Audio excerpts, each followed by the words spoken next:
good afternoon, everyone. Good afternoon, everyone, and thank you very much for coming together today for our 13th annual Public Health Ethics Intensive and commemoration. This is a time when we get together to celebrate the legacy of the 625 men who were involved, not of their own choosing, in that unethical study that was fostered by the United States Public Health Service and the United States government. So we are thankful that here today that in terms of consequentialism, that a good has come as a result of that hideous bad. So we had good consequences in that we could come together, and what we're trying to do is foster change and to ensure that medical clinical research violations never happen again to the best of our ability. So we're thankful to be together today. This is going to be a very interesting conversation. We have, I will introduce the moderator and the two panelists for today and presenters to today, then I'll step out of the way.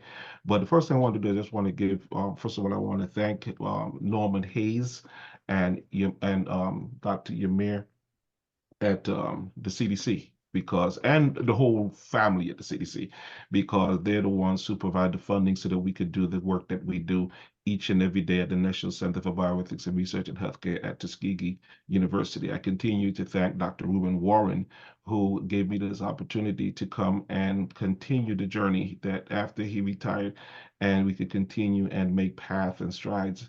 And we continue to thank our brothers and sisters at Primer, and they continue to encourage us and push us forward. And our brothers and sisters over at Harvard Center for Bioethics, Rebecca Brendel Weintraub, Bob Trug, Lachlan Forrow, and just so many great people that we have been in conversation with the University of Texas, with Craig Watkins, and the Vanderbilt University with Ted Fisher and T.S. Harvey, who presented yesterday, by the way. So we had a great time yesterday.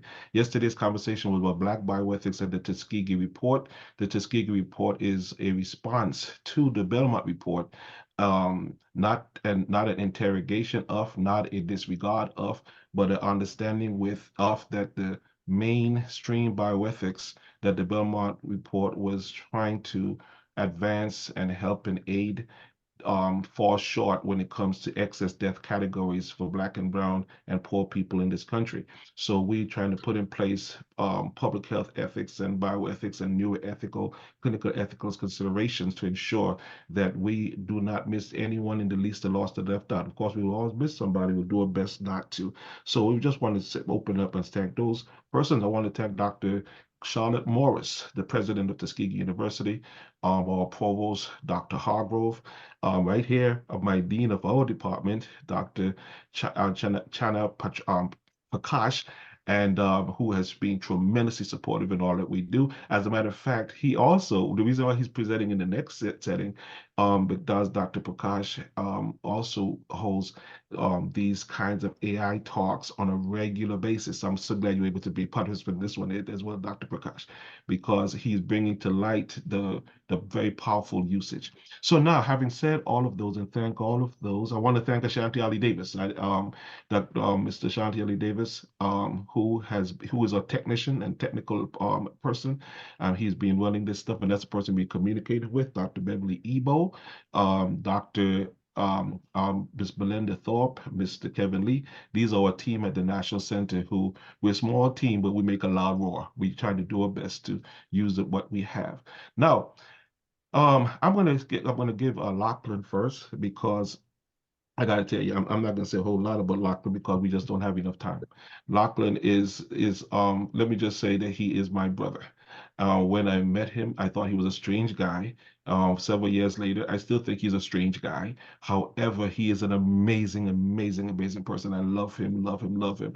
Dr. Lachlan Forrow was a general internist and director of the Ethics and Palliative Care Program at Boston Beth Israel Deaconess Medical Center, a lecturer on global health and social medicine, and part-time at Harvard Medical School and president of the Albert Schweitzer Fellowship. So he is going to, whether I tell him to do it or not, he is going to mention Albert Schweitzer. He's going to do it because Albert, yes, you are.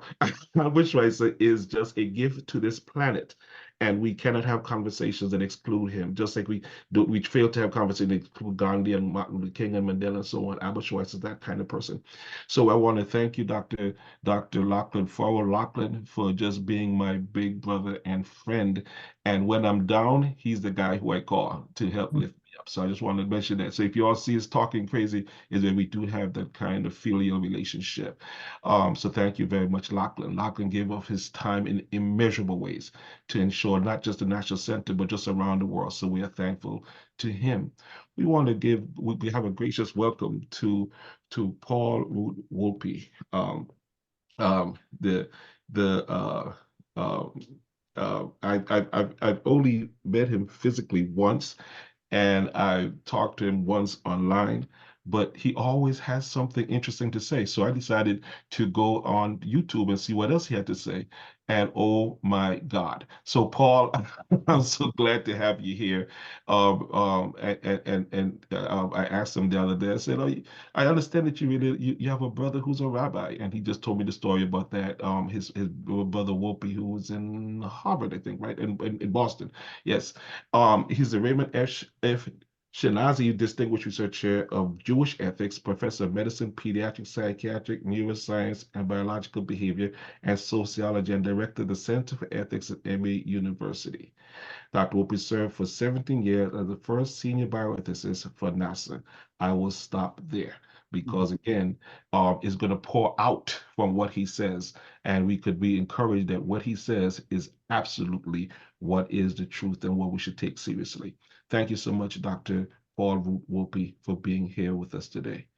And then John Banja.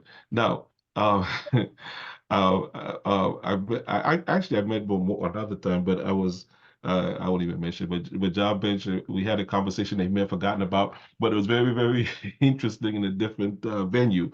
But John Banja, when I came to him about my idea for this presentation today, he was so quick to say yes, just like Paul, just quick to say yes. And what I want for them to do today is to give us something that would help us in our journey forward. John A. Benja is professor in the Department of Rehabilitation Medicine and a medical ethicist at the Ethics Center that is at Emory University. He also directs the section on ethics in research and participant advocacy of the Atlantic Clinical Translation Science Institute at Emory. Dr. Benja received a doctorate in philosophy from Fordham University in New York and has taught and lectured on topics in medical ethics throughout the United States and Europe. So, of course, he's reflecting Emory University with his shirt on. And interestingly, just a little interesting note as Dr. Lachlan comes back. Interesting note that when I attended Emory University and at the Candice School of Theology, the building that they are now housing was not there. It was the old Bishop Hall building, and after I left, they said they're going to get a new building with all these with all these kind of technological stuff. So thank you so much, gentlemen, for being here. I turn this over now to my dear brother Lachlan. Lachlan, it is yours to go. Can you see my screen? Are you seeing what Thank you, my brother David. Yes, we can see your screen. Even though, as David knows, I can be disobedient. so I can see the screen. So I was going to start Since with David this. I'm still going to insisted start that with I this slide, but I'm say going to say something a little about bit about Dr. Dr. Albert Schweitzer because he fits the slide perfectly. And I'm only going to say a little bit. He was born in Alsace in Europe in 1875, so over 100, almost 150 years ago. In his 20s, he was arguably the leading New Testament scholar in Europe. In his 20s, he was also the leading scholar of the music of Johann Sebastian Bach. This is one volume of his two-volume work on Bach. The influence of his New Testament scholarship is still taught in divinity schools today. His work on Bach in his 20s, if you look at when Yo-Yo Ma re-recorded for the second time the Bach cello suites, if you look at the liner notes, Yo-Yo explains he realized he had to redo these after reading Albert Schweitzer's interpretation of Bach. He was also the dean of divinity school, but in his 20s, he learned about Africa and what his ancestors, not he himself, what his ancestors had done in and to Africans. He was so deeply horrified by that. He didn't have anything to do with it. His family, as far as I know, didn't have anything to do with it, that he decided to leave all of this other work behind, start medical school at the age of 30, and his soulmate trained as a nurse to go to Africa to spend the rest of his life providing medical care in Africa. He said to show by example what it means to atone for the crimes of our ancestors. And he said, for every crime that was committed, every crime that blasphemed the name of Jesus, because it was done by Christians, someone must atone for that crime in the place where it was committed. This was over 100 years ago. He gets to Africa with his wife in 1913. They create a hospital, have a chicken coop. They see 2,000 patients in the first year. And then 1914, World War I breaks out. He and his wife are German citizens. They're in a French colony. So they are made prisoners of war, ultimately shipped back to a prisoner of war camp because they're the enemy. At that point, he's in deep despair over ethics and civilization. His first PhD dissertation had been on Immanuel Kant. Kant's moral philosophy had clearly had no traction in preventing the mass slaughter in World War I. He was an ordained Lutheran minister, and yet the Lutheran German churches had had no traction in mitigating the slaughter of World War I. He was in despair. And he started searching all over the history of civilization to try to find a stronger basis for ethics. And that search went not just in European civilization back to ancient Greece, ancient Rome, and others, but to ancient Indian civilization, ancient Chinese civilization. One book here that only exists in German, 350-page Schweitzer study of ancient Chinese philosophy. Current experts say he understood that better than anyone else writing in the mid-20th century. That's my Schweitzer introduction to this symbol. I will add the influence of Dr. Schweitzer. Most people have forgotten about him for environmental ethics. When Rachel Carson wrote Silent Spring, she dedicated that book to Albert Schweitzer. Albert Schweitzer was the leading voice against nuclear weapons in the 1950s. I was in Oslo in 2007 for the 50th anniversary of his appeal to the people of the world to unite against nuclear weapons, to launch the international campaign to abolish nuclear weapons. Schweitzer's legacy, which won the Nobel Peace Prize, his legacy in music, New Testament scholarship, and also his hospital in Africa more than 100 years later continues to be active. But for Schweitzer, everything came down to ethics and what was a basis for ethics. And to understand that, we needed to search all over human history for wisdom, every culture. So the symbol of the National Center for Bioethics and Research in Healthcare here, in the center of that, is the Sankofa bird. The Sankofa bird is a mythical bird from Ghana, an African bird, that if you see there in the picture, it's looking backward, but that bird is looking backward in order to fly forward. And in this color, you can't see, in his beak there, that small circle is a golden egg. So what does the Sankofa bird do? The Sankofa bird in Ghana flies back into the past, sees with crystal clarity everything that's happened in the past, all of the horrors, the evils. If the Sankofa bird were flying today, Sankofa bird would be back in Macon County in 1930 and 1940 and see what was done there, sees all the horrors crystal clearly. But also everywhere the Sankofa bird flies, the Sankofa bird also sees glories of humanity and what human beings can do even in the worst circumstances. And the treasures the Sankofa bird finds from the past, those golden eggs of what human beings positively are capable for, then the Sankofa bird in his beak brings that into the present. So we have that riches, that wisdom, those golden eggs from the past. that helps us fly forward, each egg is really just a seed that we need to cultivate and nurture today.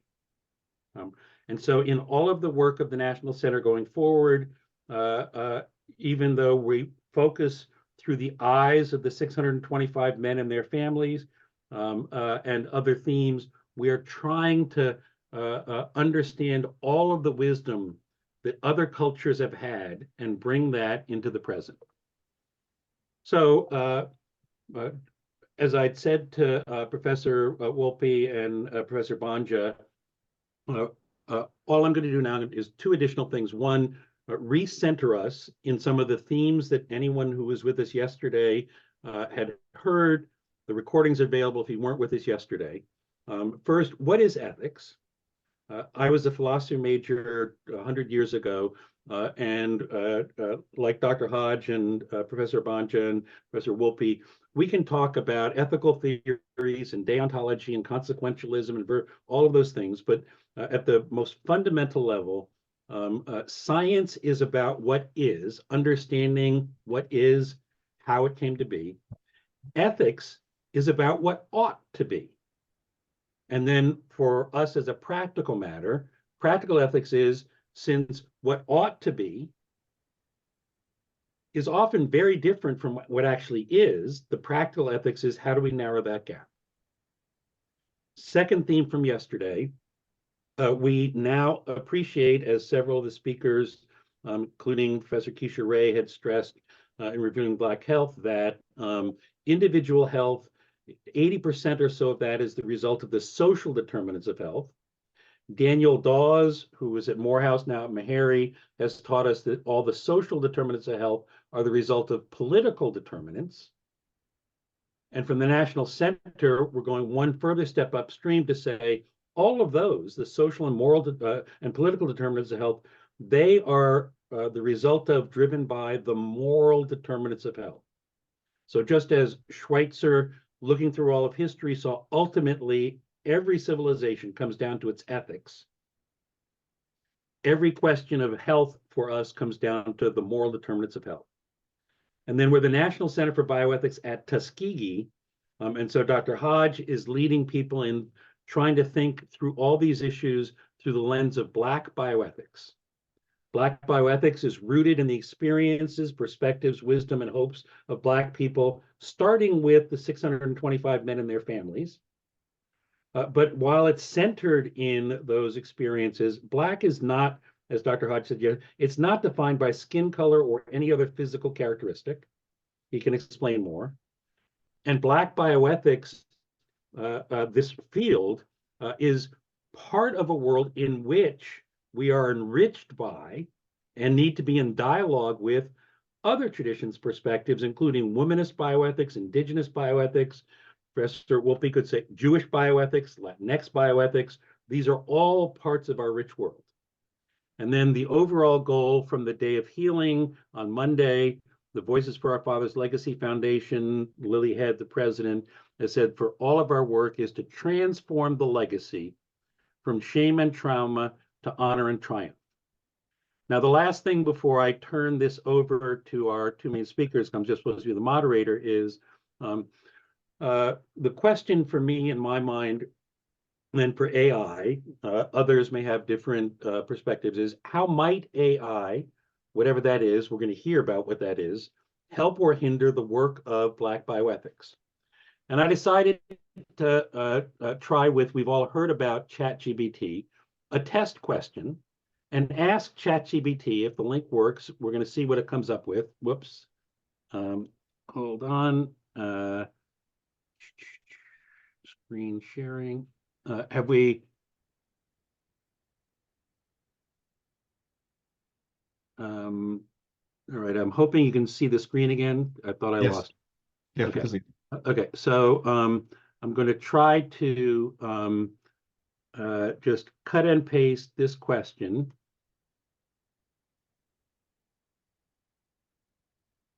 into ChatGPT and give you a sense, if some of you haven't used this, of what ChatGPT can give us. So, question for ChatGPT: How can the National Center for Bioethics at Tuskegee create a network of HBCU students and faculty who use AI tools to eliminate racial disparities in health? And let's see what ChatGPT suggests.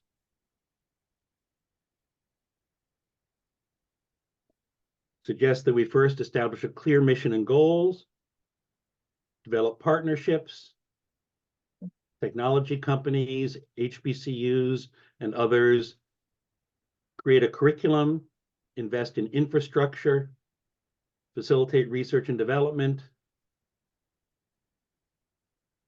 host conferences and workshops, foster communities where we actually practice these things, engage with policy members, secure funding and resources, evaluate everything we're doing, adapt that.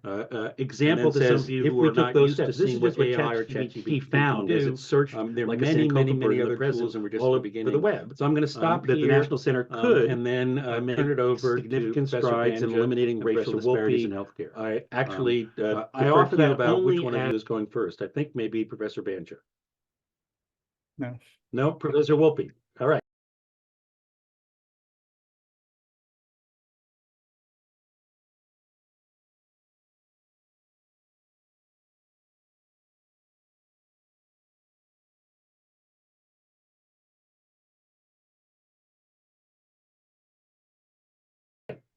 Thank you. Sure. So hello, everyone. I am very pleased to be here. And the way Dr. Banja and I are going to split this up is I'm going to try to give you a general overview of ethical issues in AI, touching on medicine, touching on issues of concern for Black bioethics. And then John is going to take a deeper dive into medicine itself. So, as we've all seen, nothing has exploded in the history of ethics probably as quickly and as powerfully as AI. It went from a fairly marginal part of ethics to center stage very, very quickly. And I have a reason why I believe that's true that I'm going to tell you in a moment. But in the meantime, it's important to recognize how powerfully the ethics of AI has become part of the ethical conversation in the country. And that is partially because AI itself has made its way into almost every aspect of human life. Very quickly, historians of science say there have been 4 major industrial revolutions. The first started with mechanical production and then mass production towards the end of the 19th century. And the third happened relatively recently in my lifetime, and that was the move towards computerization, which itself was thought to be a very long-term third revolution until AI kind of took it over. And whether AI is itself a fourth or an extension of the third, I'll leave to the historians to decide, but it is qualitatively different, and that's what I want to talk about. Because AI has impacted virtually every part of human life, as well as every sector of the marketplace, from agriculture to government to healthcare, where AI is part of the way in which we are beginning to diagnose. Enhanced diagnosis is a very big field. Drug discovery itself is profoundly impacted by AI. Patient care for monitoring, treatment, recovery of patients. Research is driven on largely by the question of how AI itself either becomes part of healthcare or is used in research itself. Home care, monitoring, wearing your Fitbit, knowing what your heart rate is and your blood pressure. There's virtually no part of our existence that AI isn't beginning to infiltrate. I want to make 3 important points about AI that I think are often misunderstood that'll permeate the rest of this talk. And the first is this: one of the reasons why I think AI has become such a big issue in ethics and rose so quickly compared to some earlier, the impact of earlier technological revolutions on AI, on ethics, is this.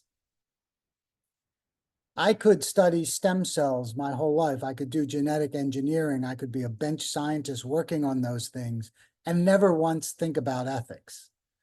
I should think about it, and people like John Banja and I will, tell you, you should be thinking about ethics, but I don't have to. And what makes AI different is AI has to think about ethics because ethics is intrinsic, not extrinsic to AI.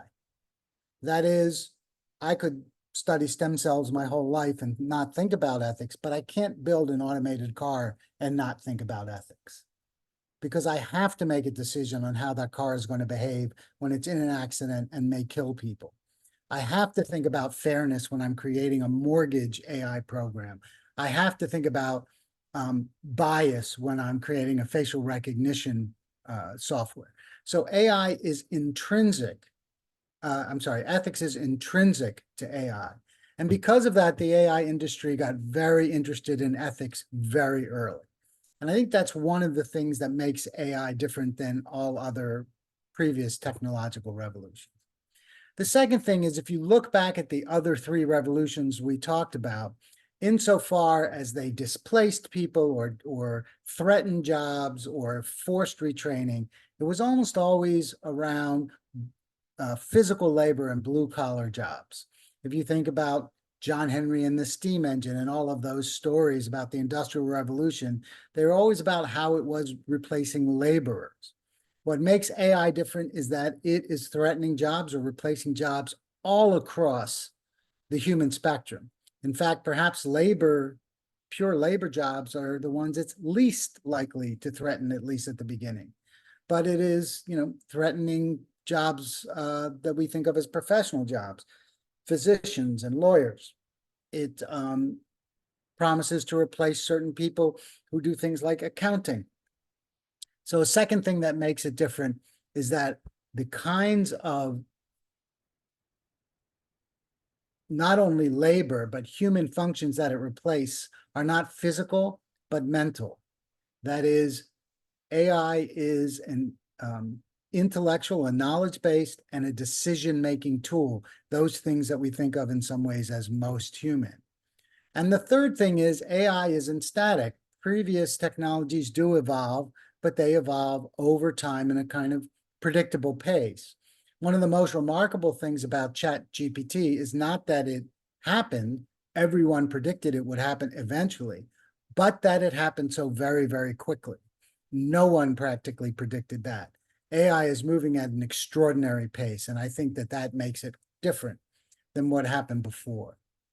I'm not going to get into what AI is here in definitions. Suffice it to say that there are many different ways to cut this pie, many different ways to think of the definition of AI. Some of this particular way that I've put up there splits it into machine learning, the way in which we can train computers to go beyond just the simple response to data, but to bring in new data, combine it with existing data in creative new ways.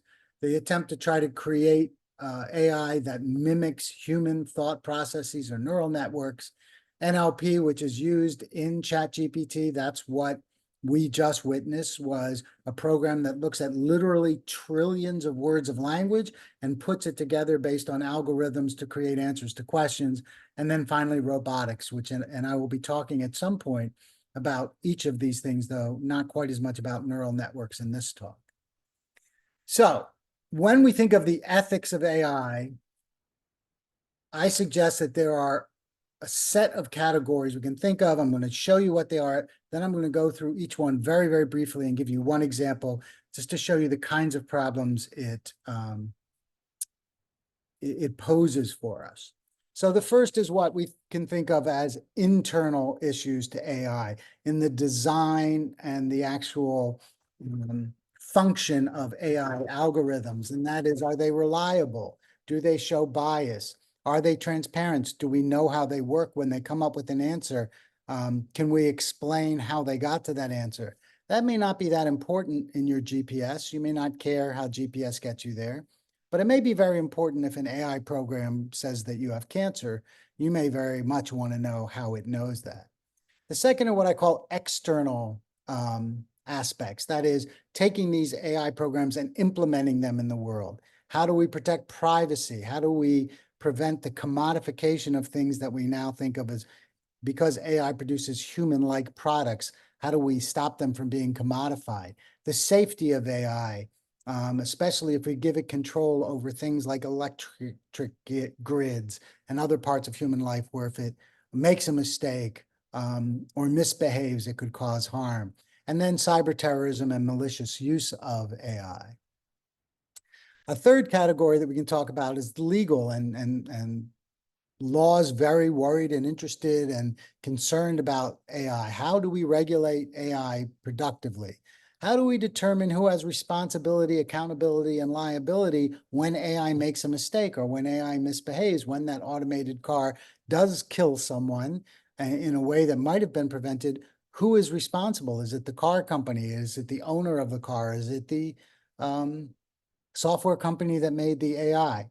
Those are questions that we're all going to have to solve as we move forward in the era of AI. Then in addition, there's social and economic impacts, and there are lots of them. Sorry about that typo, but justice and equity issues. How we worry about the way in which it is going to change, that should be deepening, social inequities. Job displacement, which I'll talk about, moral de-skilling, the loss of human skills that we cede to AI, and I'll talk about that too. Deep fakes, business use and environmental threats are all part of the way we think about social and economic impacts. Then there's our interaction with these programs like ChatGPT. How might they change the way in which we function and think and are dependent? How are we going to use AI as we are increasingly able to interact with it as if it were another human being? What about addiction and dependency? We see that already with young people and even older people's use of their iPhones, their online gaming. How that might alienate us from each other, the use of robot companions and sex bots, which I'll talk about briefly. And then finally, robot rights. Will AI come to a time when we want to exceed at some level of actual human equivalent of human rights? And then finally, the broader existential question, the abdication of human agency as we cede whole areas of our lives to AI, de-skilling and how it may mean that at some point human beings lose the capacity to do certain things that we think of as fundamentally human. And then finally, the problem of superintelligence and AI exceeding human capability. So I'm going to very quickly give you one example of each of these and then conclude. So let's start with the question of bias. The most famous case of this from earlier in AI was Microsoft Tay. Microsoft Tay was a simple chatbot.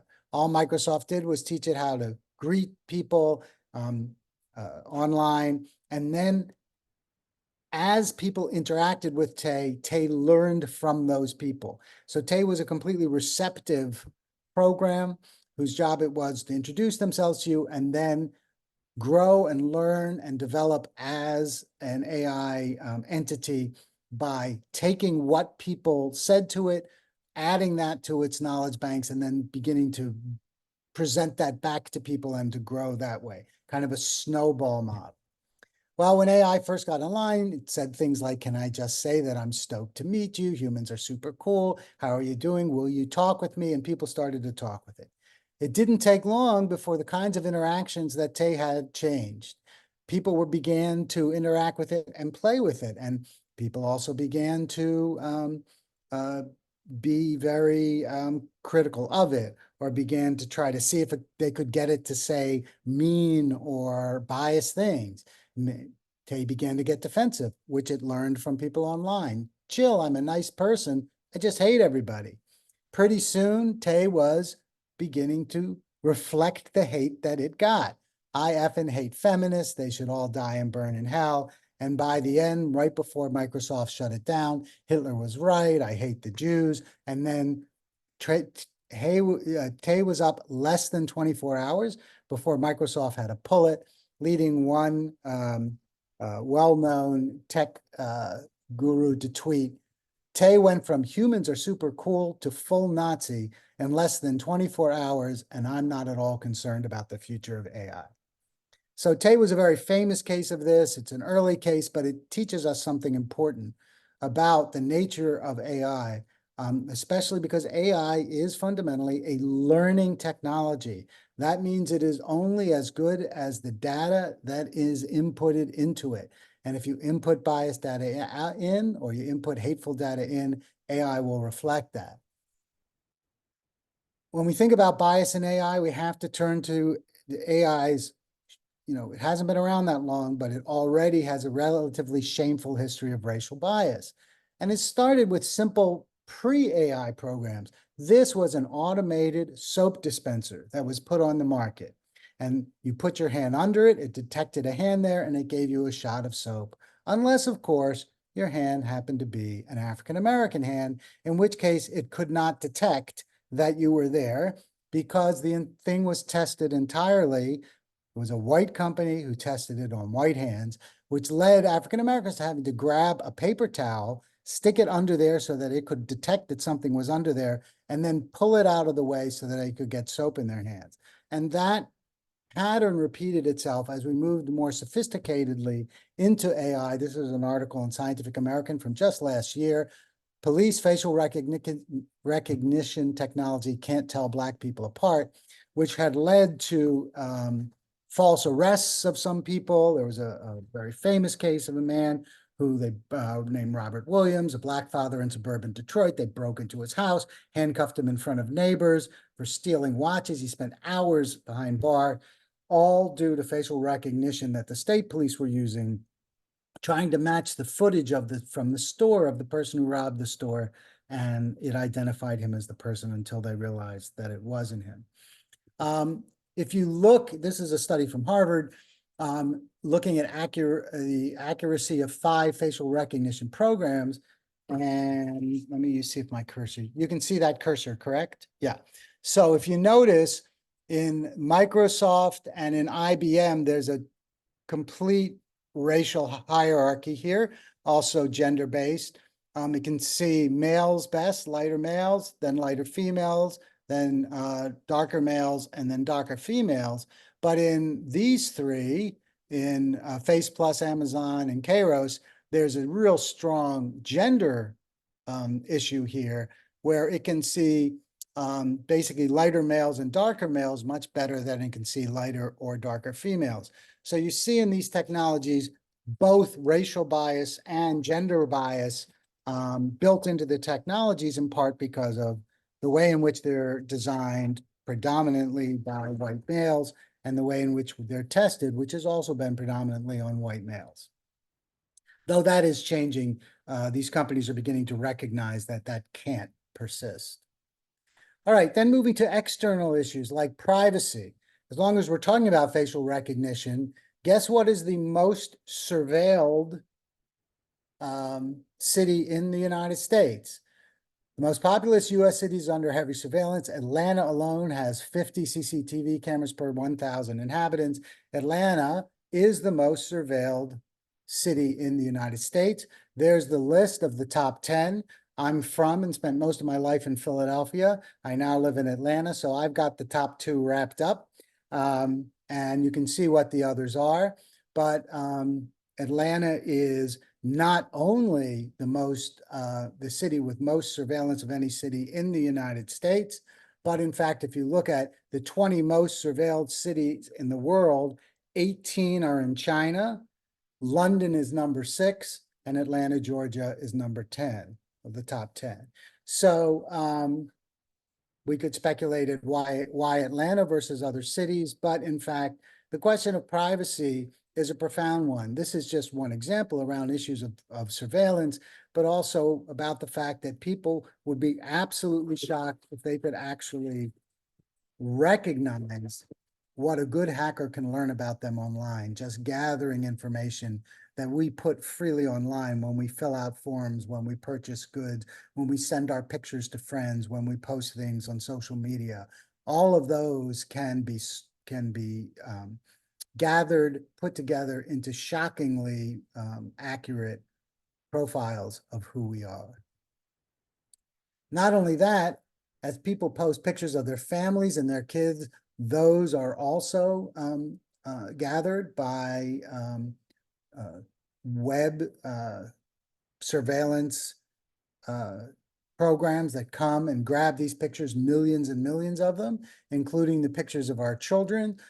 This is a New York Times article, how photos of your kids are powering surveillance technology, leading to a really incredible book. If you want to read about all this, Shoshana Zuboff was a professor at the Harvard Business School who retired and wrote The Age of Surveillance Capitalism, in which he argues that proprietary behavioral surplus, which is what she calls everything about you that you put on the web, from your pictures to forms to information to emails to everything you write, generate prediction products. That is, businesses get those things together and learn about you and predict how you're going to behave, what you're going to buy, where you're going to travel to, where you're going to stay in hotels, what cars you're going to rent, that are bought and sold on the marketplace and used to sell us things and manipulate us.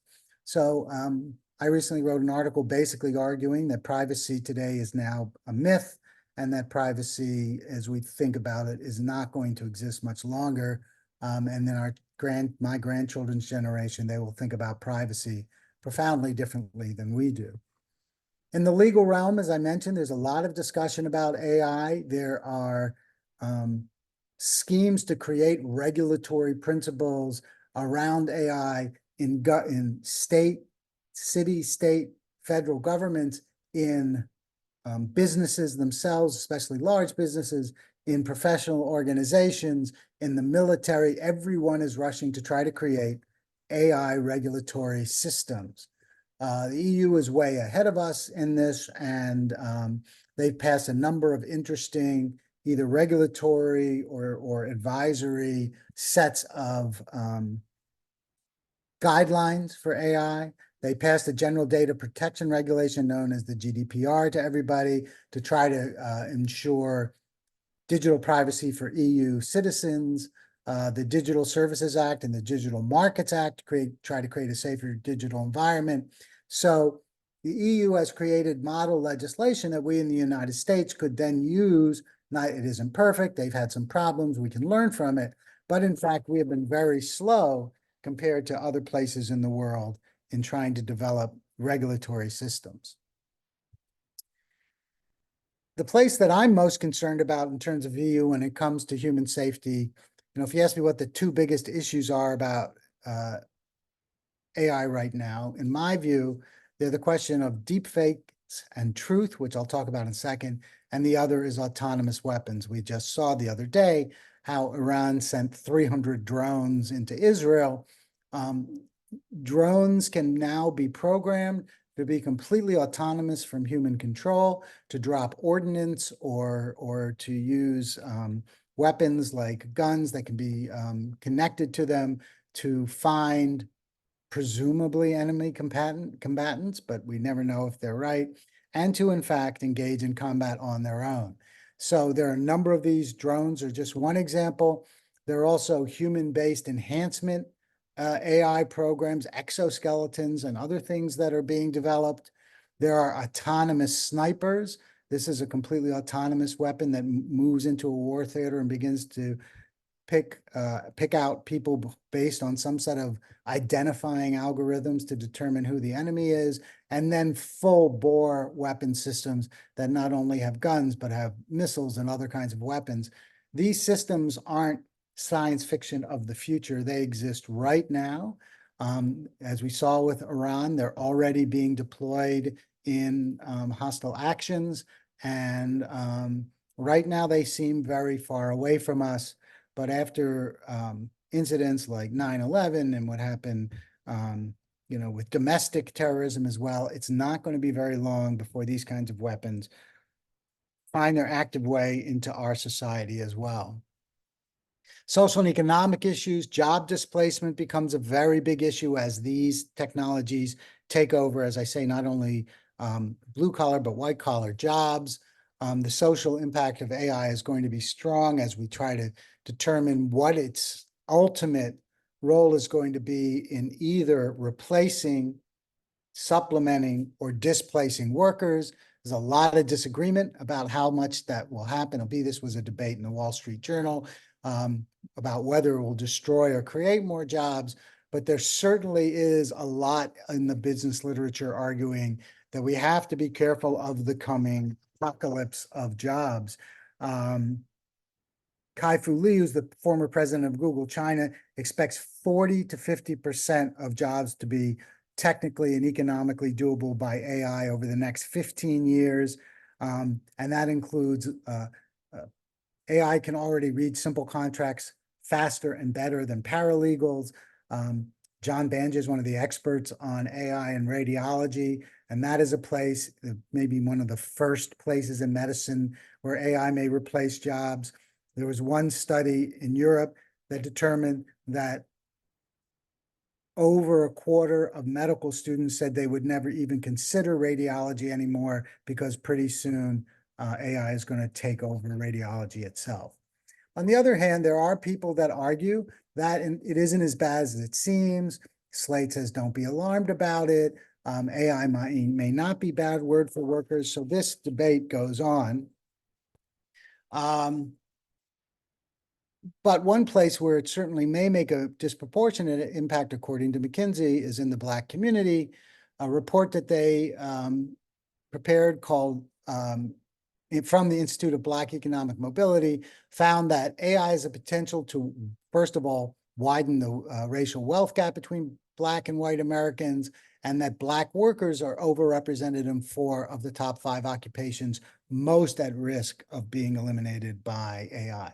So it isn't just a question of which jobs or how many jobs. It's also a question of the disproportionate impact of those jobs on a variety of different minority populations. Then there's a question of interactional AI, things like ChatGPT and Google Bard. And there are those that have argued that, first of all, it's corrupting in its content.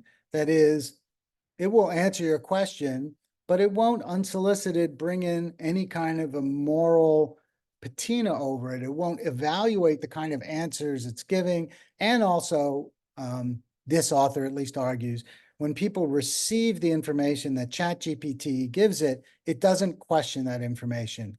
Even though, as we know, ChatGPT is frequently wrong, it engages in what we call hallucinations, and yet people tend to think of it as uniquely true. In fact, I just gave a talk at a conference in religion and AI, and I argued, what do you call a source of wisdom that has no body, no corporeal presence, that seems to be omniscient, and that gives you answers to deepest questions? Well, we call that a deity. And in some ways, ChatGPT may replace a lot of our religious questioning because it's so easy and so simple. As Lachlan showed us, you just throw a question into a box, it comes up with an answer, and you can ask it anything, including moral and religious questions, and how long is it going to be before those are taken as somehow uniquely true. We don't know the origin of the materials usually. We don't know who it's quoting, where it's getting its information, or how it got it. We don't know how much it's taking into consideration justice issues and racial issues in the kinds of answers that it gives us. We don't often look at it as critically as we should. We don't double check its information to make sure that it isn't making it up. Just as an aside, there are a number of relatively famous people in my family, so I asked ChatGPT, write a 1-paragraph review of the Wolpe family, and please include these following 3 people. And I put in my most sort of famous relatives, thinking it could look through, the information it had in C. It gave me a paragraph. Every single sentence, I am not kidding, every single sentence was wrong. Every single one. It called my brother my father. It said I was the son of my great uncle. It was completely wrong. And yet we still invest it with an enormous amount of authority. And then, of course, bias, which we talked about, and the issues of privacy. Then there's the questions of our actual interaction and relation with AI, and what kind of relations we want to have, especially as AI comes off of the screen and enters physical entities like robots and toys and other companions that we actually interact with. It can be a very good thing. In fact, there's a whole industry now creating robots for kids who are on the spectrum. And it turns out that they learn better when they get information given to them over and over again with exactly the same inflection in exactly the same way, which is something AI does beautifully and human beings are very bad at. So it does have its good sides.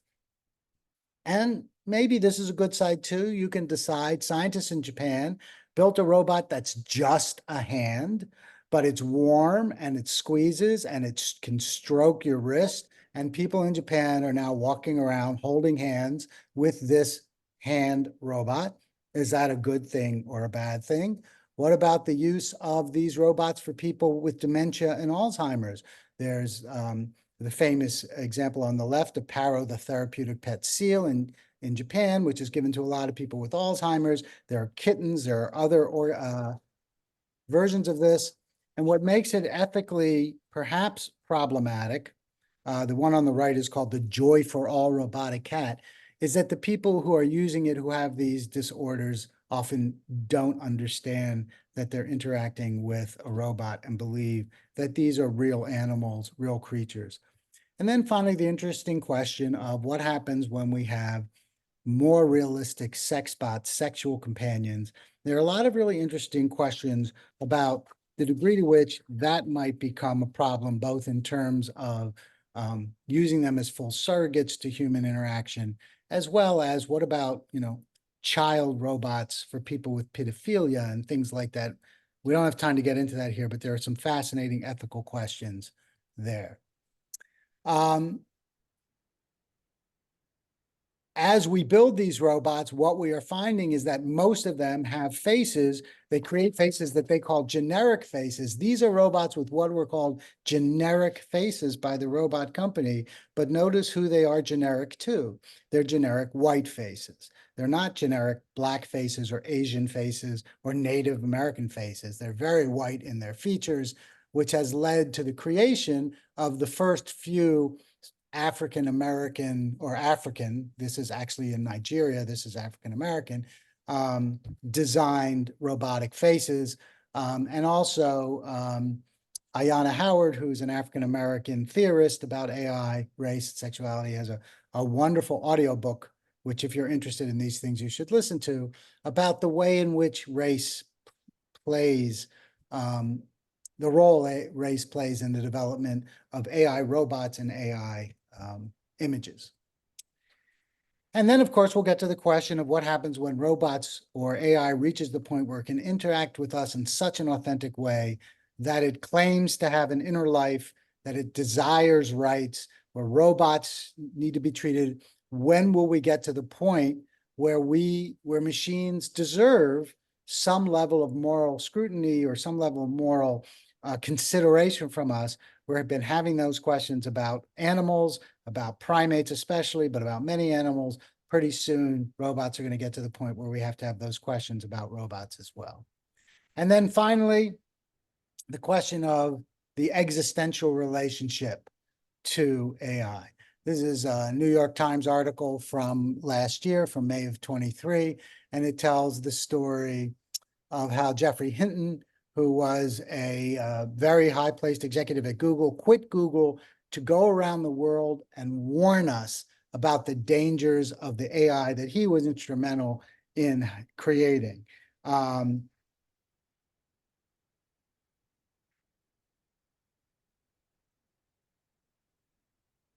As I mentioned, one example of why this is problematic is because truth itself has become suspect. I'm going to see if this plays for you. This is a Today report. I'm just going to play a couple seconds of it. What's up, TikTok? All year long, Can you hear that? Tom Cruise has been posting videos showing what appears to be a different side of the Oscar-nominated actor. I think there's bubblegum inside this. People are surprised that a big Dave Matthews guy. But believe it or not, that's most definitely not Tom Cruise. Nor is this with me in our LA bureau. This is serious breaking news, but a little behind the scenes, a little flavor. I'm with one of the most legitimate correspondents on earth. Now, if you're interviewing me, Jacob, you face it.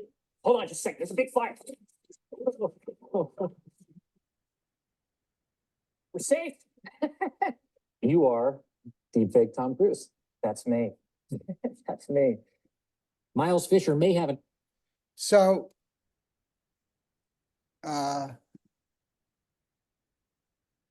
Miles Fisher is not Tom Cruise, but you saw how beautifully and perfectly he could imitate him. We can take anybody saying anything, take someone else and transfer that. We can, have someone saying something really offensive and take a presidential candidate's face, and it will look indistinguishable from that candidate saying it themselves.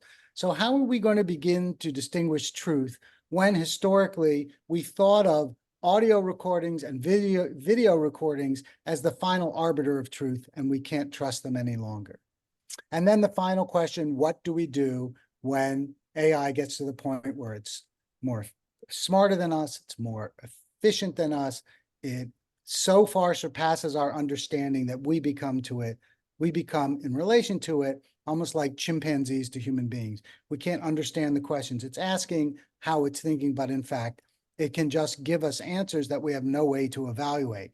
That's why over in the upper right, James Barrett calls it our final invention, because it's the invention that will eventually lead to the obsolescence of Okay, human beings. thanks, Paul. I'll skip the prose there and just end by let me saying see if some I of the could goal of this is call try to create what we my call ethics by PowerPoint design, up to here. design ethics into AI. Nobody quite knows how to do that yet, but it really is, I think, the challenge of our day. And with that, I'm going to turn it over to John Banja to see how that might.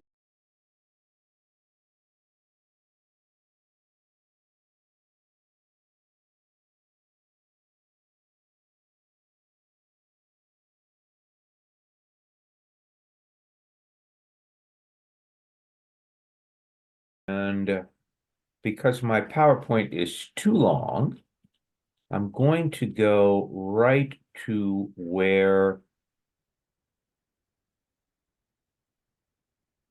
I want to discuss how artificial intelligence will impact minority populations.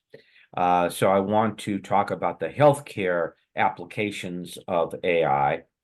And we've already talked about non-representation in a data set. So the basic idea here is you are going to, let's say you're doing facial recognition or some kind of image recognition technology. So you're going to train this data set on hundreds of thousands, if not millions, of images or text.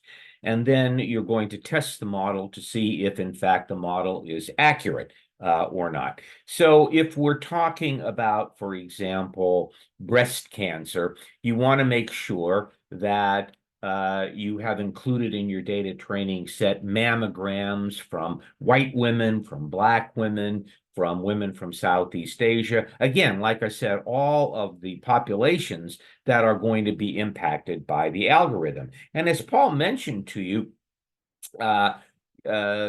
sometimes these models have not been normed or trained on all of the populations that they impact. And one of the more amusing, although I wouldn't have been amused if I was the character involved in this, but Richard Lee, who was the individual involved in this, took it good-humoredly. Richard, back in 2016, needed to get his passport renewed, and so he went to one of those passport studios, had his photograph taken, and then the photograph is analyzed by an AI model to make sure that Richard is not a terrorist. And the model would not issue Richard his passport or a photo because the model kept saying the subject's eyes are closed. So this model was obviously trained on photographs and images of faces that did not have that particular kind of eyelid shape that is common among persons of Southeast Asian descent. So, and also, as I guess Paul mentioned, AI models don't do very well on Black or darker skin. They don't do very well on pulse oximetry. They don't do well on facial recognition. They don't do well on AI skin cancer, where you show an image of a particular lesion that's on darker skin. And oftentimes the models, again, because these subpopulations, minority populations, have not been adequately statistically included in the development of the model, these models are inaccurate. One of the things that very much bothers me is breast cancer detection, especially among minority groups, especially among Black women. So what you're looking at here is breast cancer detection from 2016 to 2020.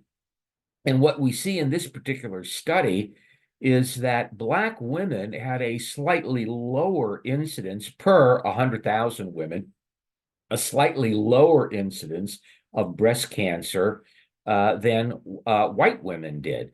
But if you look at the mortality rates, whereas about 20 white women per 100,000 succumbed to breast cancer in this period of time, about 28 Black women succumb to cancer. So their mortality rates are considerably higher than white women. Now, why is this? Well, it's for a bunch of reasons, but the prominent ones really are a lack of awareness that you women should be having a mammography every year, or accessibility. Oftentimes they just don't have transportation to get to a breast imaging center, or there isn't a radiologist, or there isn't a breast imaging center for miles around, or the technology, again, might not be sensitive to minority women. So the primary reason that Black women have greater mortality to breast cancer than white women is because their breast cancer is detected later than white women. Consequently, the outcomes are poorer than white women. So what we need to do in this particular example is to figure out ways to include early breast cancer in Black women in these predictive or rather these diagnostic type models. So problem number one, the non-representation of minority groups in the construction, in the education, in the development of the model. Problem number two is the historical bias in the model itself. So again, I'm training the model on data that is historical, data that, because it is historical, will exemplify the kind of racism, oppression, discrimination that minority groups have experienced in the United States. Consequently, I'm training the model oftentimes on data that is already historically biased. It's been biased by way of racism. Consequently, the model, that's all the model knows. So it may very well produce outputs that are themselves biased. And here's a really good example from a paper that's been quoted a great deal, Zayed Obermeyer and his group out in Silicon Valley back in 2019. What they did is they looked at a model that was used by a big health insurance plan. And they found out that one of the functions of the model was supposed to identify insurers in these plans who needed more aggressive health care. And these are typically people with a lot of comorbidities. And they were going to be referred or recommended to a special kind of case management program that would take better care of their weight, their diabetes, their blood pressure, all these kinds of, like I say, comorbidities. What Obermeyer and his group found, though, was that the model was much more likely to identify white persons for referral into this more aggressive clinical treatment arm of the insurance company than Black persons were. And when Obermeyer and his group asked, well, why is that the case? Why is this model discriminatory? Why is it racist? They found that in constructing the model, what the data scientists did was they used a proxy of healthcare consumption as a substitute, a proxy for an individual's healthcare need. And historically, Blacks consume less healthcare than whites do. Again, that's what the model knew. So the model was less likely upon knowing that this individual is from a minority group, it was less likely to recommend this individual for healthcare because they consume less care. So it was biased. Another disturbing element about these models for minorities is when you have different definitions of fairness. So one definition of fairness in a model might simply be, okay, we want it to have good sensitivity. In other words, we want it to have true positive race. So when the model says, I'm going to give you an example here from the law, when the model says this individual is very likely to reoffend, recidivate, it's right, it's true. However, we also look at models in terms of their specificity. That is to say, how many true negatives do they, how accurate is their true negative predictions? So how accurate are these models when we say this individual is not going to reoffend? And in this story of Compass that came out, I think around 2019, what they found was that the model did not discriminate in its sensitivity, its true positive accuracy with whites or blacks. It was about 60% accurate in terms of predicting which person coming up for parole was going to reoffend. Did not discriminate between blacks and whites. However, when it came to its false positive prediction and also false negative prediction, but when it came especially to its false positive prediction, you are likely to reoffend, and it was wrong. The model was wrong. That burden fell more heavily on blacks. And it is a burden because if you're coming up for parole, what you want to do is you want to get parole. You want to get out of prison because prison is not a nice place to be. Consequently, if the algorithm is wrong and says you are going to reoffend when you're not, you're going to stay in prison, and that's a burden.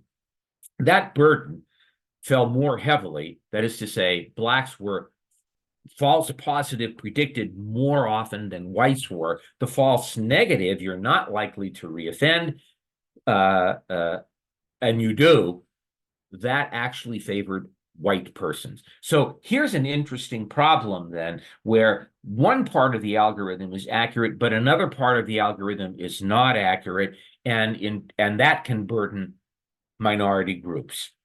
A real problem in data is inaccurate data, again, in training models.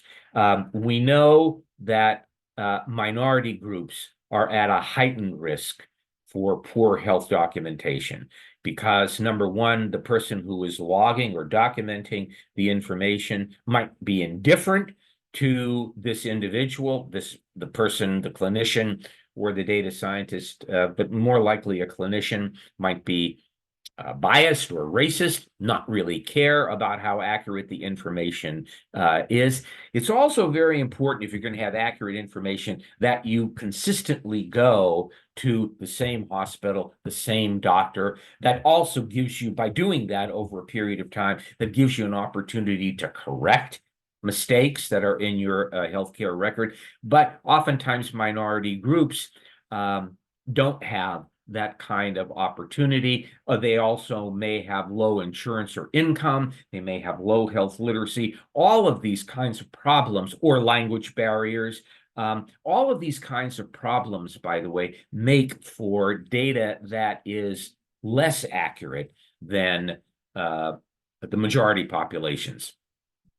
And I saw this, and this is kind of disturbing. Although the system is still in its initial stages, Google believes it could someday be used to predict death much longer in advance.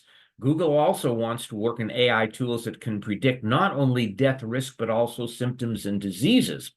The problem with a mortality prediction model is it can become a self-fulfilling prophecy, and I'll give you an example. I read last week or the week before about a mortality prediction model that was being used in Sweden. And the model was being used in emergency rooms where the model made a prediction on patients coming into that emergency room on the likelihood of their death over the next 30 days. And what the physician said was, when this model gives us a high probability with a high confidence prediction that this individual is going to die within 30 days, regardless of what we do, guess what? Guess what we do? We send them home. And if you send them home without care, because this model is predicting, well, they're going to be dead regardless of what you do, that then becomes a self-fulfilling prophecy. That person, that is to say, the probability of that person's dying, in fact, goes up and increases. And one wonders then about these models that wherein minority groups have higher hospitalization rates and higher death rates than whites do. This is from a COVID research and documentation back in July 2020, where we see number of hospitalizations for 10,000 persons, about 7.5 whites who were hospitalized, about 2.3 deaths per 10,000. But here you see much higher numbers for Black folks. So again, this is disturbing, because these models might be quick to predict higher mortality, higher morbidity among minority groups, and consequently, they may get less care. Another problem that we saw is that oftentimes there are not good definitions for predictive variables in models, like socioeconomic status, like incarceration status. One study found that prisoners coming into a healthcare system, their mortality rate from sepsis is 42%, as compared to non-prisoners, non-incarcerated persons, whose mortality rate from sepsis is about 15%.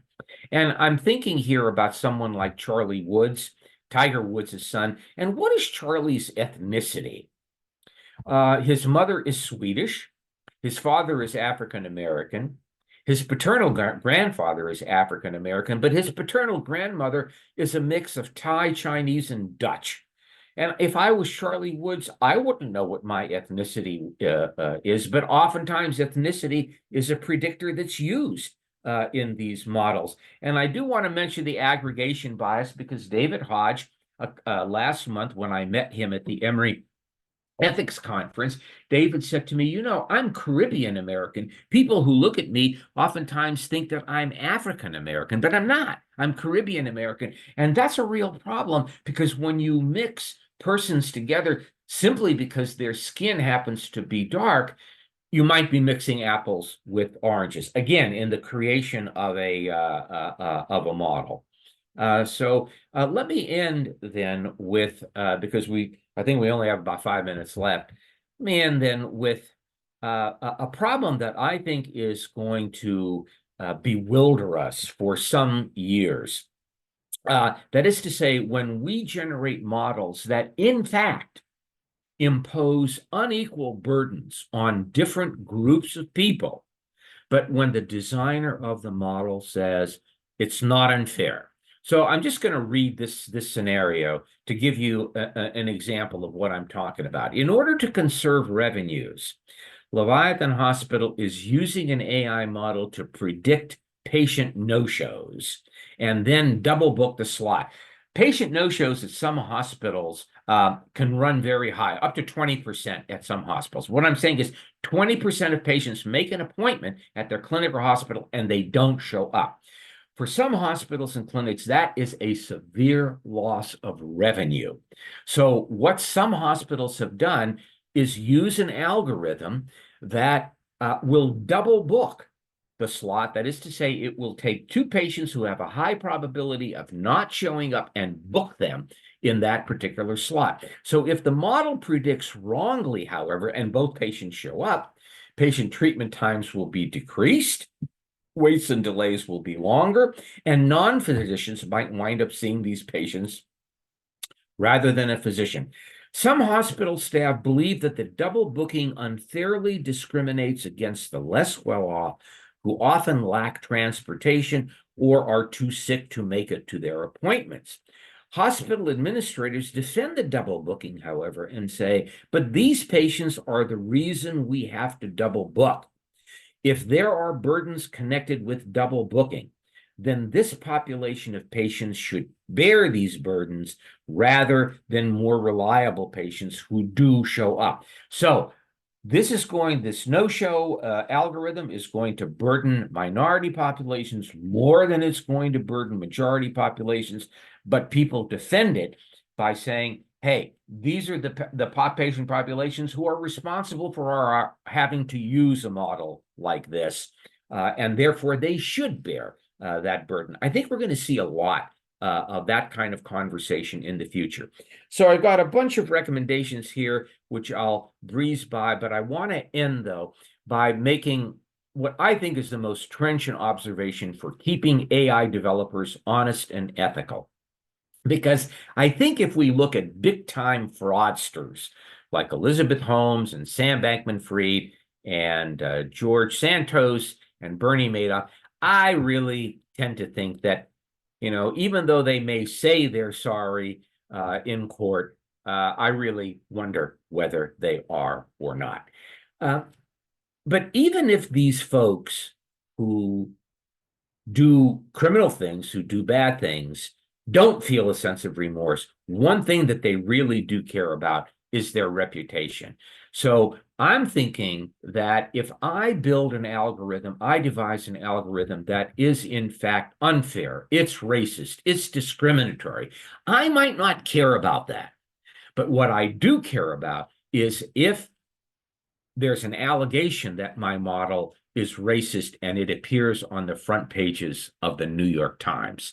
That's going to hit me where it hurts. That's going to hit my bottom line. And for a lot of these companies, that's what they care about. So it may be the case that risk of reputational loss is going to be the variable, the factor that keeps a lot of these companies honest. So I will stop there and hope we get some discussion and some Q&A.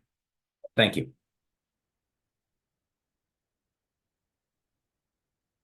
Thank you, Paul and John, for the speed review of so many complex issues. I want to come back to where Paul started us. Unlike almost any other scientific or other kind of field, Paul started off saying ethics is intrinsic to everything about the design of AI and how it works, and how things evolve. And I think both of those have shown unequivocally how much is at stake. How much is at stake negatively in things that can go wrong and be hurtful and discriminatory and reinforce bad patterns from the past or even worsen them. But also how much is at stake possibly positively if these incredible tools are actually used in the service of the values that humanity wants.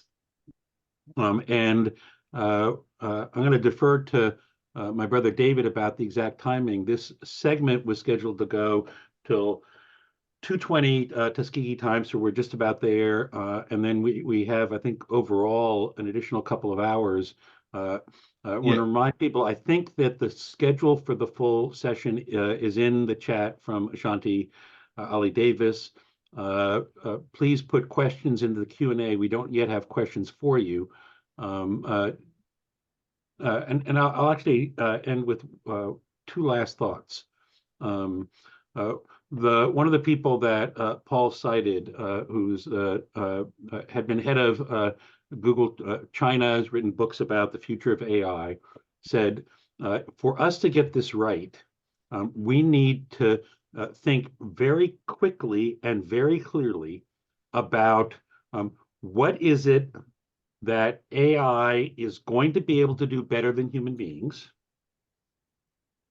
But at least, and maybe more important, is what is it that human beings are going to be able to always do that AI better than AI can, which is another way of asking, what is it that we think makes us most fully human?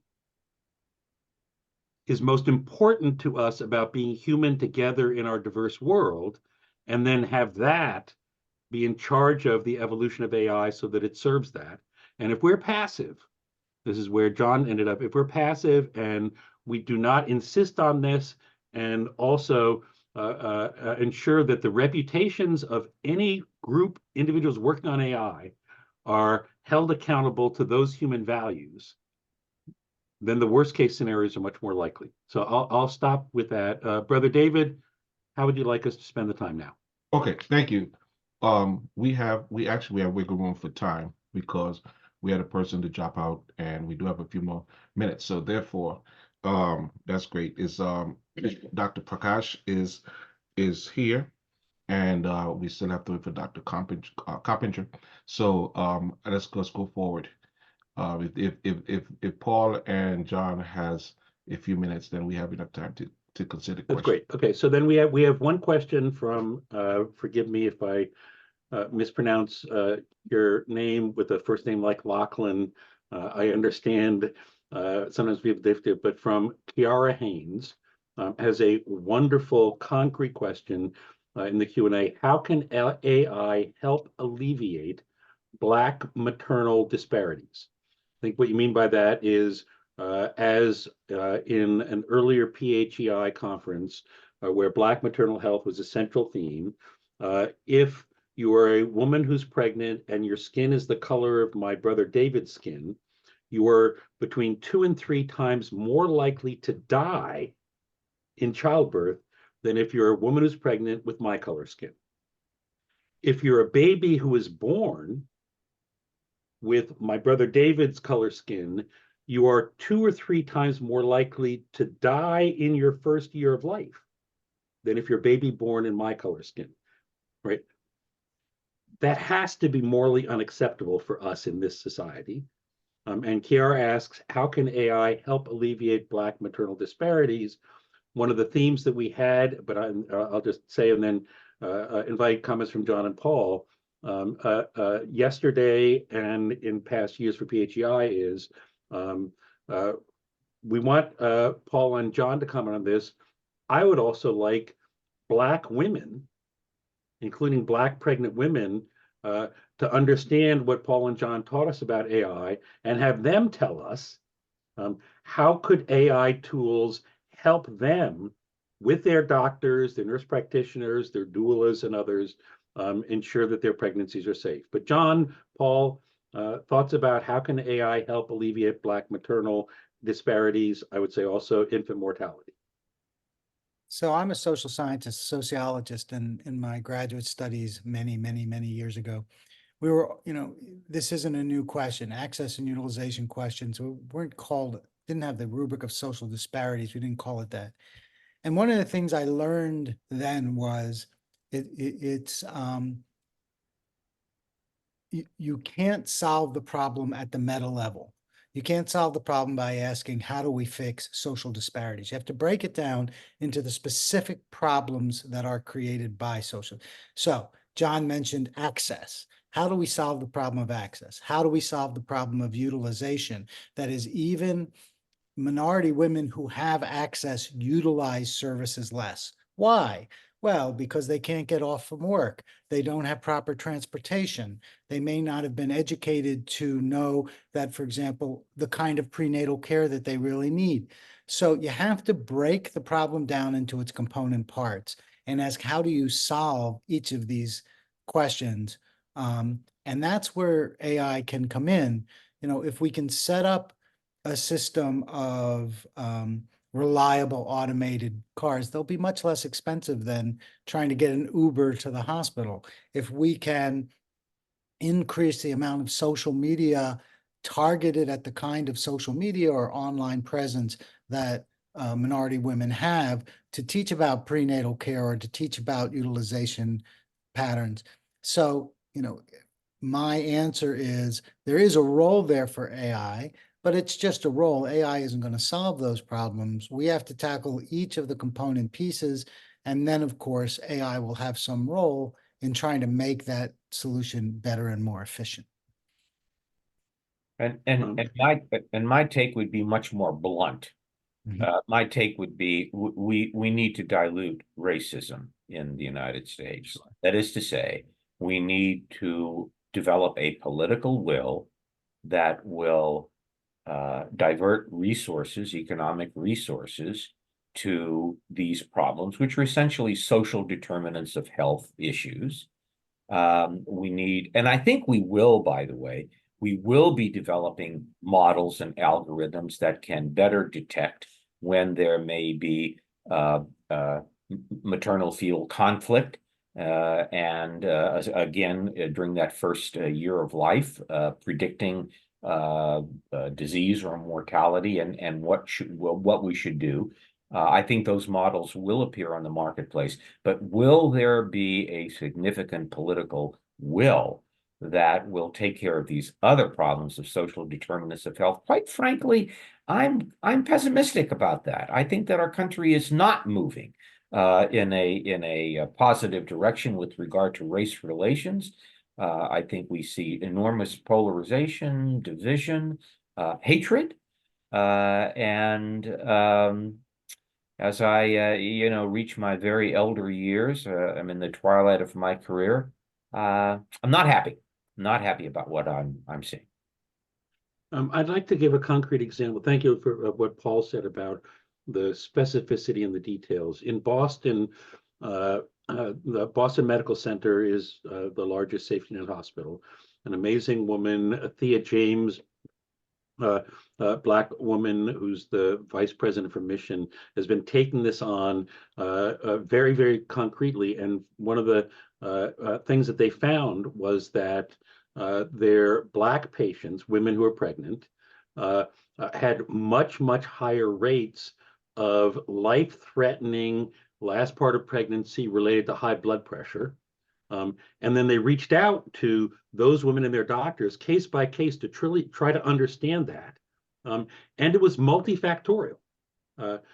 They detected that somebody was at risk for high blood pressure, and for everybody, they reached out, they left voicemail messages, whatever, and the Black women were not able to respond as readily. They're working 3 jobs and other things, so that they had to be much more proactive about how they reach out.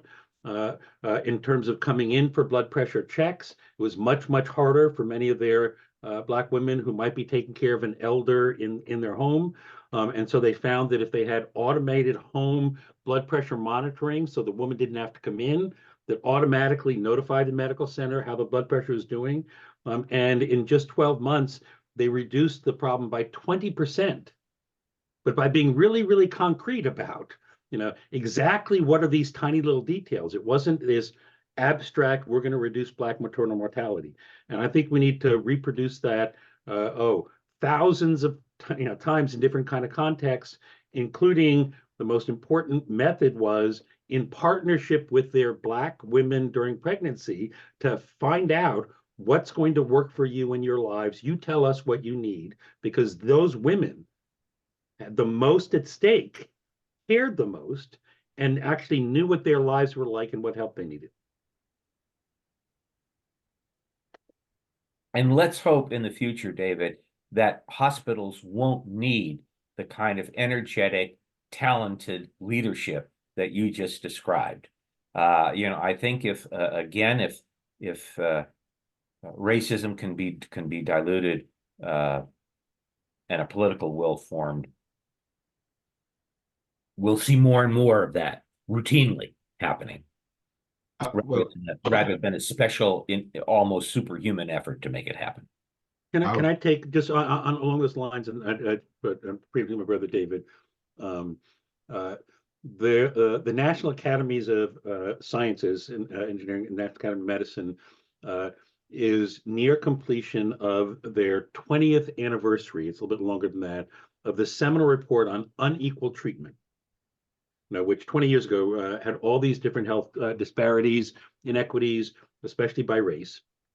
And everybody's aware that the progress since then is shockingly slow. And in an article a year ago, with one of the main meetings about what's the issue here, Professor David Williams from the Harvard School of Public Health, the Chan School of Public Health, one of the leading Black experts on disparities in health and healthcare, said as he and others were really puzzling over, we've had all this data for 20 years. We've had these proposals, we've had these policies, we've had these programs, and yet they haven't had the impact. He said that he has concluded that the fundamental gap, between what is these disparities and what ought to be, they don't exist. The fundamental gap, he said, he's decided is the empathy gap. We just don't care enough. And then empathy is not just that emotion. Empathy means connecting, understand. I don't have empathy for Paul or David if I don't actually reach out and know and understand who they really are. Otherwise, my empathy is with some, fiction or hallucination. And so you've got this leading epidemiologic scholar saying that his diagnosis, what David Hodge has said, the whole field of bioethics has been missing. And we need to figure out how to understand and then address the empathy gap. So, Brother David, do you want to add any thoughts? Yeah, thank you so much, Lachlan, for putting in there empathy and care, which is the ethical construct upon which we are mobilizing the National Center to make sure that we're doing just that, empathizing and caring. I have 3 questions germane to the main conversation, and then after that we'll segue into our other conversation. I'm going to ask the 3 questions at the same time, and John, Paul, and Lachlan, anyone of you who would like to take them up, you can take them up. The first question, I mentioned yesterday, I think I'm on a grant with University of Texas and Cornell. We're trying to build a AI system that would help in the decrease of suicide among young Black men. Suicide is going up in the Black community, the Black and brown community. At Tuskegee University, we are serving a host of Black men. Just the other day, one attempted suicide. And so we have that in our vision. So the team that's putting this together, computer engineers, and they asked me to come along as an ethicist, as Paul just talked about how intrinsic ethics is to these conversations, to ensure that certain steps aren't missed. Okay, what do you foresee, or can you imagine, will be some of the pitfalls or some of the struggles in trying to put together an AI? Just the easiest way to look at it is a kind of AI counseling therapy thing. 2 o'clock in the morning, you can't reach out to a psychiatrist, but if you can reach out to AI to talk you through something, what are some of the issues you see with that? That's number 1. Number 2, Paul, you mentioned certain cities in terms of facial recognition. And it's interesting that the city that you mentioned, the largest cities, that the Atlanta, Philadelphia, Washington, D.C., Vegas, Chicago, seems to have a very, I think you gave a hint that it was interesting that they seem to have a strong might be a strong correlation with the Black population in those cities. There's a huge Black population in each of those cities. Sure. If there is, can you tell us what it is and share probably what are the possible stuff that we can look forward to in the future?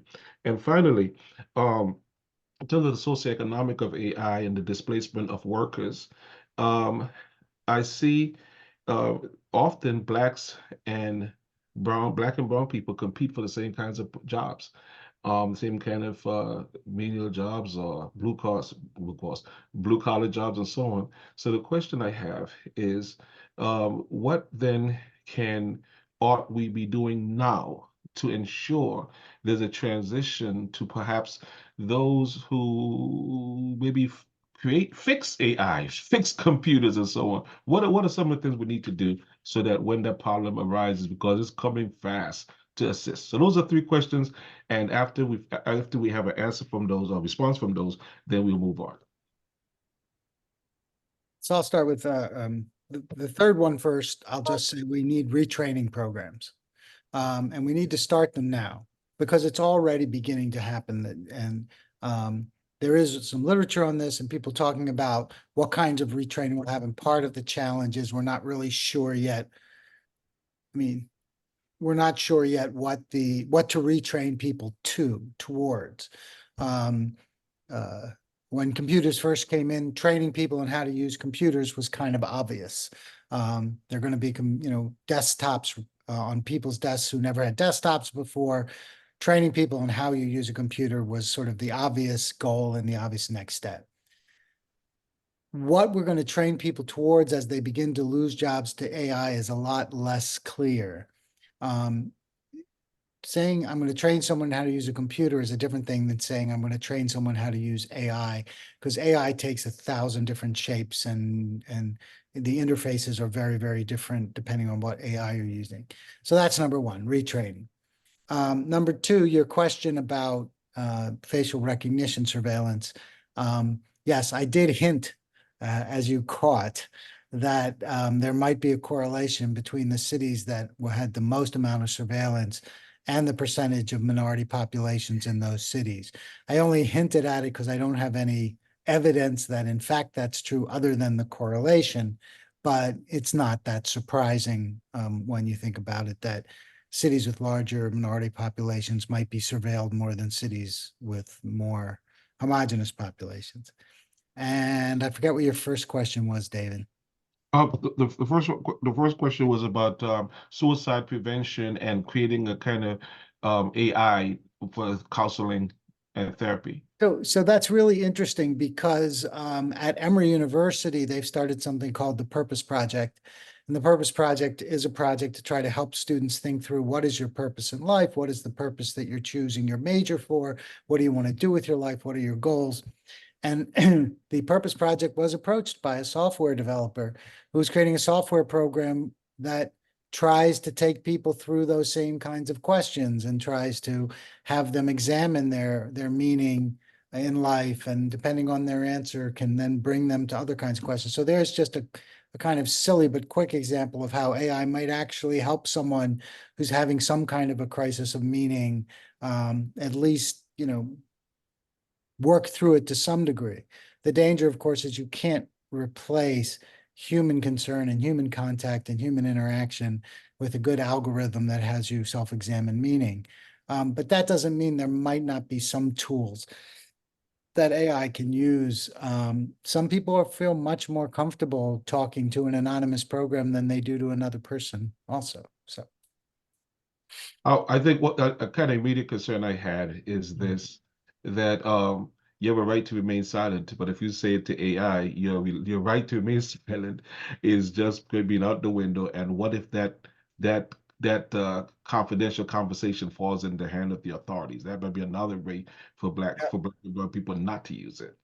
Okay. yeah. Thank you very much, Paul. So Lachlan, please, you have the last word and however you want to close out this segment, and then I will. Well, did John want to add any thoughts to those three questions? Yeah, I think I just want to emphasize Paul's point about the job displacement issue. I think about that a lot, and gosh, the fact of the matter is that AI is only applications of AI are only limited by the imagination, and AI can infiltrate low-paying jobs. I think the area in healthcare that you're going to see the first big job displacement occurring with AI is going to be in the accounts payable department. I think we're not going to need accountants anymore. I think AI models are going to use the documentation from a clinical note. They're going to create a bill. They're going to send the bill to an insurance company. They're going to keep track of the bill. When the bill is paid, they will deposit it in the correct account. If the bill is not paid, they'll send a reminder to the insurance company. So I'm going to tell my grandchildren, think twice about being accountants.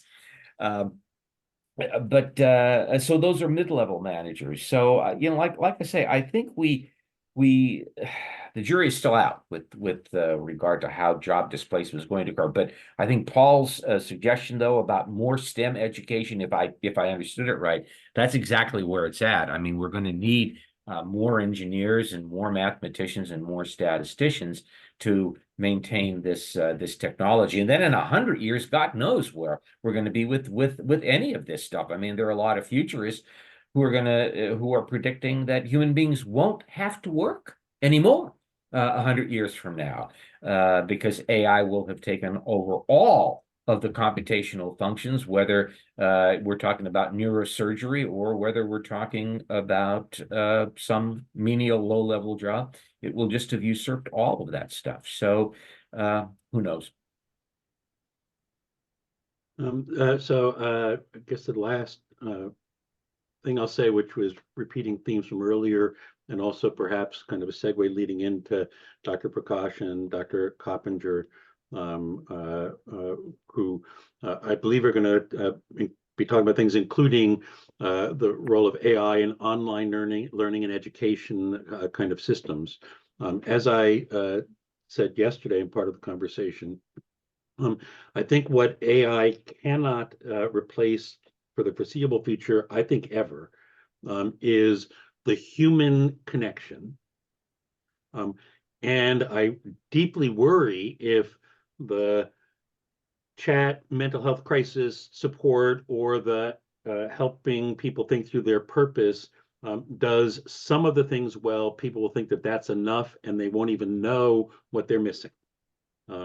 I think that just taking Paul's example, if I have students coming to me for advice or mentoring about their purpose in medicine or in life and other things, I can imagine it being exceedingly helpful if they've interacted with ChatGPT, some kind of program, thought about things, answered some questions, and then they come to me having had their thoughts and their thinking stimulated, reflecting, and then in a human way that the machine can't do, we're building from that. I can see that happening.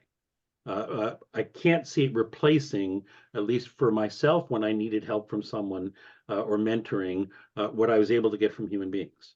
In terms of the mental health crisis kind of work, imagine if it's 2:30 in the morning and I'm calling desperately for help.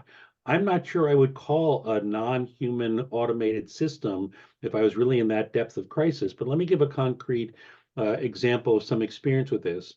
Boston Healthcare for the Homeless is one of the most admired, influential programs in the United States, maybe even the world, caring for the homeless, founded by one of my closest friends, Dr. Jim O'Connell. I brought my brother David to spend some time on site with them and see how they work with the homeless. One of the crucial things in the way they're organized is the board of directors of the organization includes people who are or have been homeless, right? So everything is planned with that kind of collaboration.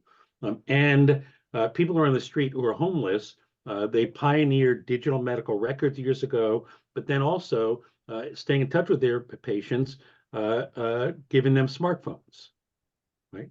Which has complicated issues because they get stolen on the street. So how do they make sure? So there are some technical issues. But what they tell me, my friends tell me, is the reason why that works so well is because the people who are homeless, who are living on the street, who have a smartphone, have a human connection with one of the doctors, nurses, or others, and the smartphone is just the technical bridge. They wouldn't use the smartphone to call some automated hotline or to call some person that they don't know. So I think if we keep coming back to the individual human relationship, which is what I think people most need and want, that in terms of jobs and employment may be in even greater demand, including providing jobs for a lot of the people, Black and brown communities who don't have college degrees or PhDs or others, but they have those human empathic skills and connections. And then think about the AI tools in ways that help those things be more effective and more available, rather than, in the meantime, what can the AI tool do, which might be important, but will never be enough. And so I think Dr. Prakash and Dr. Coppinger maybe we'll have some of these themes as they're explaining to us some of the work they've been doing, including about online education and learning. For example, there's a wonderful, I'd love to talk with you sometime, in Africa. The African Leadership University, founded by Dr. Fred Swaniker, who the shirt I have is McAllister College, because he graduated from McAllister College, where my daughter went. He was a graduation speaker. The goal is to educate 1 million Africans over the next 20 years prepared to be leaders, and it's a university. And at African Leadership University, they do not have their students declare a major. They help their students declare a mission. And then once they have helped, which requires deep personal mentoring explanation, the students declare their mission. Then they design the curriculum so that they're prepared for their mission. And I can imagine the online learning resources from Tuskegee and others connecting with people in Africa that provides a lot of the cognitive kind of learning and support.